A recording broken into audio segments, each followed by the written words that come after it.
name is Kevin Owens, and I'm here to talk to you about the 7 stages of grief. These are important stages that everybody goes through, whether it be from losing a loved one, losing a pet, losing a family member, a breakup, even a car accident, as weird as that probably sounds, or even a loss of a job. We all go through these stages at some point in our lives that we just don't realize. But they're important steps to pay attention to so we can help understand other people out of what.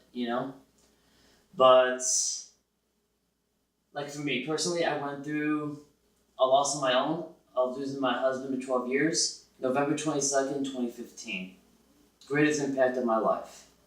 So, hopefully by doing this video, I can help some other people understand better themselves. But now let's get to why we're here, the 7 stages. As you can see, stage 1 is shock, stage 2 is numbness, stage 3 is disbelief, 4 is anger, 5 is guilt, 6 is denial and yearning, and 7 is finally acceptance. Now, for shock and numbness, they pretty much go hand in hand because your brain isn't registering what is currently going on in that state of mind. From seeing the loved one flatline, but yet you're still seeing the chest moving, to someone in an accident literally able to walk on a broken leg. Which also goes to the numbness part. You don't feel anything, your body's not reacting to it. You don't know how to react. Which then goes into disbelief.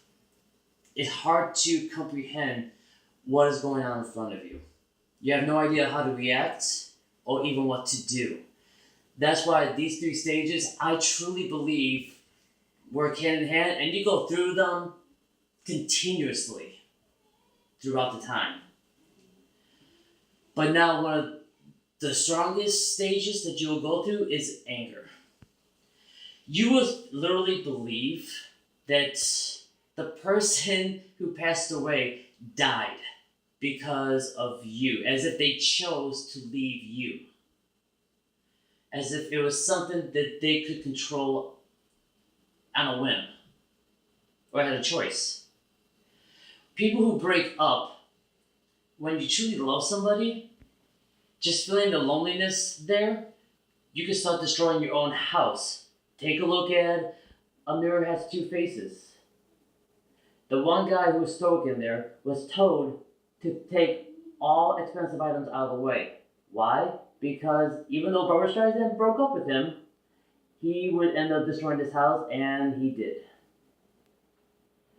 Stage 5 is guilt. You'll feel as if you didn't do enough to help them out. You start blaming yourself. What could you have done wrong? What could you have done differently? What could you have, as if any of that matters, actually. Because there's nothing you could have done to prevent a breakup that had no reason, a death that had no cause, except for it just happens.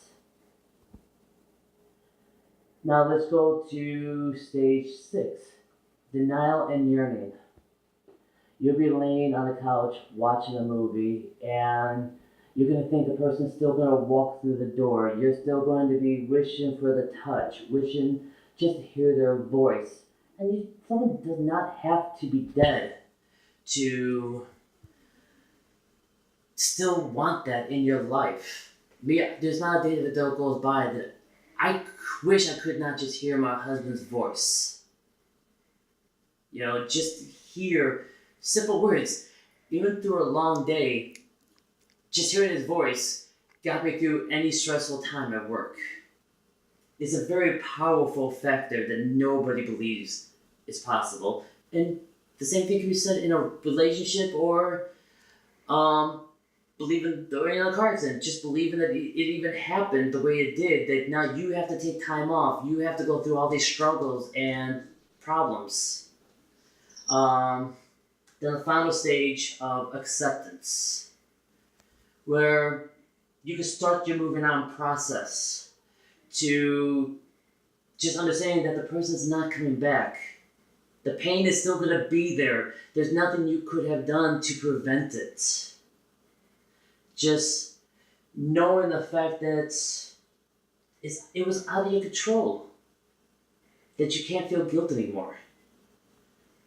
That whether you lose a job and you just gotta move on and find another one, or just pick up your life and just moving on to figure out how to even live without seeing that person every single day.